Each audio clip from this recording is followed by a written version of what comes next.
Assalamualaikum warahmatullahi wabarakatuh. Halo, Bapak Ibu guru hebat. Bertemu lagi dengan saya, Seti Herianto. Saya calon guru penggerak Angkatan 10 Kabupaten Wonogiri. Video kali ini berisi koneksi antar materi modul 2.1 pembelajaran berdiferensiasi. Apa itu pembelajaran berdiferensiasi? Pembelajaran berdiferensiasi adalah usaha guru dalam menyesuaikan proses pembelajaran di kelas untuk memenuhi kebutuhan belajar individu murid. Artinya, pembelajaran berdiferensiasi adalah pembelajaran untuk mendukung semua murid di kelas kita. Maksudnya apa ya? Ingat, setiap anak adalah unik. Mereka mempunyai kelebihan dan kekurangannya masing-masing. Begitu pula dengan minat, gaya belajar, kebiasaan, pola pikir, kemampuan literasi, dan lain-lain pasti berbeda kan? Nah, disinilah diperlukan usaha guru untuk dapat memenuhi kebutuhan murid yang berbeda-beda agar mereka merasa nyaman saat belajar di kelas dan tentunya tujuan pembelajaran dapat tercapai. Lalu, bagaimana cara untuk dapat melakukan pembelajaran berdiferensiasi di kelas? Agar dapat melakukan pembelajaran berdiferensiasi, guru harus memahami tujuan pembelajaran. Selanjutnya, mengetahui dan merespon kebutuhan belajar murid, menciptakan lingkungan belajar yang mengundang murid untuk belajar, melakukan manajemen kelas yang efektif, dan melakukan penilaian berkelanjutan. Berkaitan dengan kebutuhan belajar murid, guru harus memahami 3 aspek berikut ini. Yang pertama, kesiapan belajar murid atau readiness.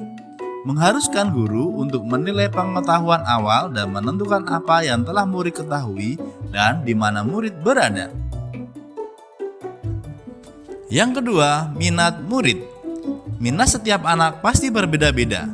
Minat adalah salah satu motivator penting bagi murid untuk terlibat aktif dalam proses pembelajaran. Dan yang ketiga, profil belajar murid. Profil belajar murid berkaitan dengan lingkungan, budaya, gaya belajar, dan kecerdasan majemuk, karena kecerdasan murid berbeda-beda. Kebutuhan belajar murid dapat diidentifikasi berdasarkan cara-cara berikut ini.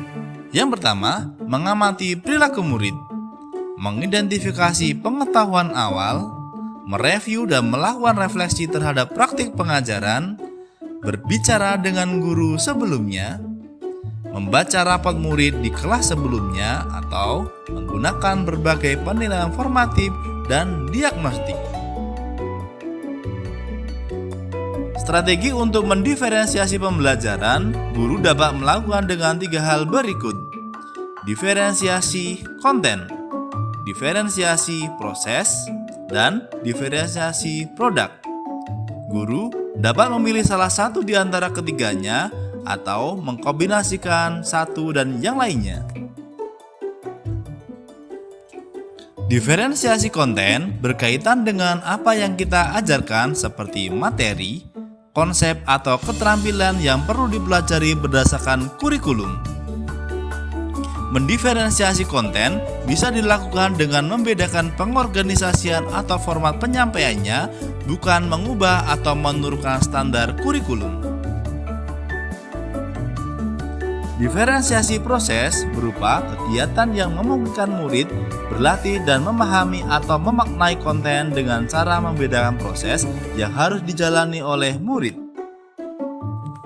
Diferensiasi produk merupakan bukti yang menunjukkan apa yang murid telah pahami dengan cara membedakan atau memodifikasi produk sebagai hasil belajar murid, hasil latihan, penerapan, dan pengembangan apa yang telah mereka pelajari.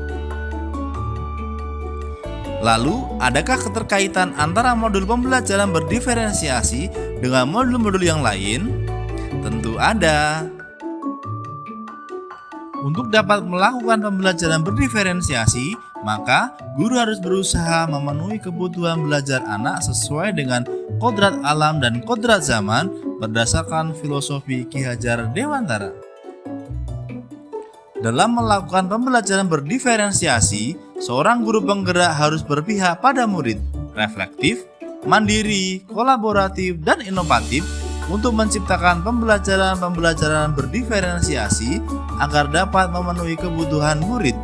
Dengan demikian, seorang guru penggerak dapat mewujudkan kepemimpinan murid dengan menuntun murid merdeka belajar. Hal ini sesuai dengan nilai dan peran guru penggerak. Pembelajaran berdiferensiasi dapat menjadi salah satu strategi untuk mewujudkan visi guru penggerak yang berpihak pada murid. Dalam pelaksanaan pembelajaran berdiferensiasi antara guru dan murid harus ada kesepakatan kelas terlebih dahulu agar proses pembelajaran dapat berjalan dengan baik sesuai dengan nilai-nilai budaya positif. Demikian video kali ini, semoga kita bisa menjadi guru yang tergerak, bergerak, dan menggerakkan. Salam sehat dan bahagia.